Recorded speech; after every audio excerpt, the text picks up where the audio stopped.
What I'm most excited about in the MSc Law and Finance is our deals course.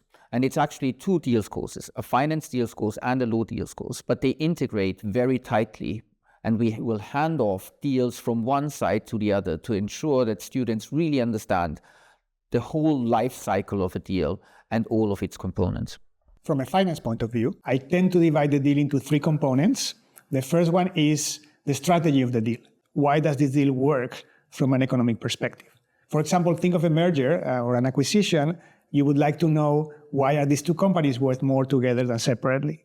The second element that I always like to introduce as well is the valuation element of the deal. This means putting down specific numbers to this deal, trying to calculate how much it's worth from the perspective of the buyer and the perspective of the seller, how much value is created. And this is also very important because some deals do have great intuition, but once you get down to numbers, that intuition doesn't materialize into an actual figure.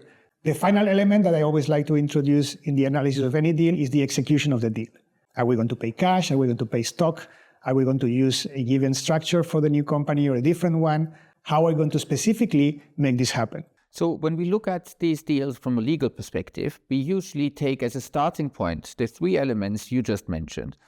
Lawyers will often look at what comes out of an execution discussion on the business side, on the finance side, as kind of a high-level template, and then the lawyers try to implement the deal with much more detail on the exact execution.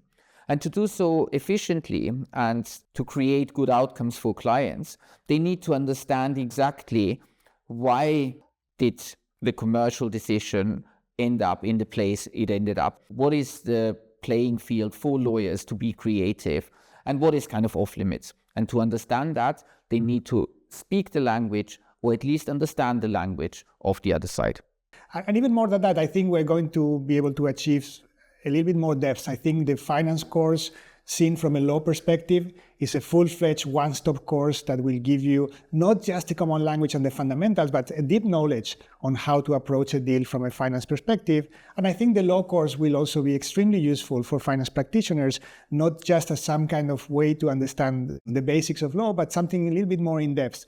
Exactly. And so ideally, I think a student would then be very comfortable playing kind of an interface role between the legal and the financial world, whether they sit on the legal side or on the financial side or in a hybrid role, because they understand where the different stakeholders in the deal are coming from, how they think, and why they come to the decisions that are made. These are very hands-on courses. These are courses in which we actually discuss actual deals, in which there's a lot of interaction with the students, in which there is a lot of debate.